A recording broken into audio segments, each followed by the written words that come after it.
नमस्कार। माली समाचार हिंदी में आपका स्वागत है। मैं दिनेश माली। जिनेवा में पहली बार नीलाम होगा भारत का मशहूर शाही हीरा। अनुमानित कीमत 300 से 430 करोड़। आइए जानते हैं विस्तार से। भारत के शाही विरासत का ऐतिहासिक हीरा गोलकोंडा ब्लू 14 मई को जिनेवा में क्रिस्टीज के मैग्निफिसेंट ज्वेल सेल में पहली बार नीलामी के लिए रखा जाएगा। जिनेवा के four seasons hotel dress versus में यह नीलामी लाइव की जाएगी। पेरिस के मशहूर डिजाइनर JR ने 23.24 कैरेट के इस चमकीले ऐतिहासिक नीले हीरे को एक आकर्षक आधुनिक अंगूठी में जड़ा है। गोलकुंडा खदानों से खोजे गए इस हीरे पर कभी इंदौर व बड़ौदा के महाराजाओं का स्वामित्व रहा है।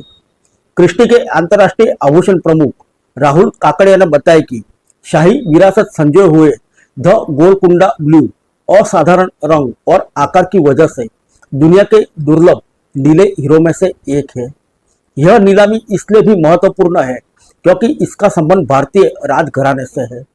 इसकी उत्पत्ति वर्तमान में तेलंगाना के गोलकुंडा खदानों से हुई, जहां दुनिया के प्रसिद्ध हीरो का खनन हुआ है। इसकी अनुमानित कीमत 300 से 430 करोड़ आंकी गई है। उन्होंने बताया कि अपने 259 साल के इतिहास में क्रिस्टी को दुनिया के सबसे महत्वपूर्ण गोलकोंडा हीरा पेश करने का सम्मान मिला है। आइए जानते हैं कैसे पहुंचा हीरा। गोलकोंडा ब्लू पर कभी इंदौर के आधुनिकतावादी सम्राट महाराजा यशवंतराव होलकर द्वितीय का स्वामित्व था।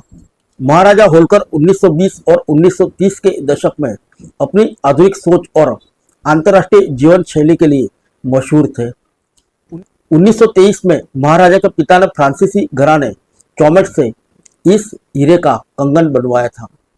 इनसे पहले उन्होंने उसी जौहरी से 2 गोलकोंडा इंदौर स्पीयर्स हीरे भी खरीदे थे। उन्होंने एक दशक बाद मेबो सीन को अपना आधिकारिक जौहरी नियुक्त किया था, जिन्होंने शाही संग्रह को फिर से डिजाइन किया और इंदौर स्पीयर्स हीरो के साथ द गोलकुंडा ब्लू को एक आकर्षक हार में शामिल किया।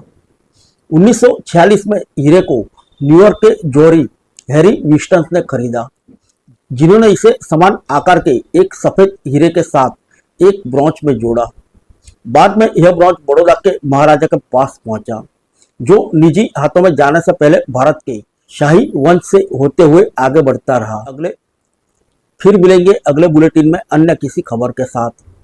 तब तक के लिए इजाजत दीजिए। नमस्कार।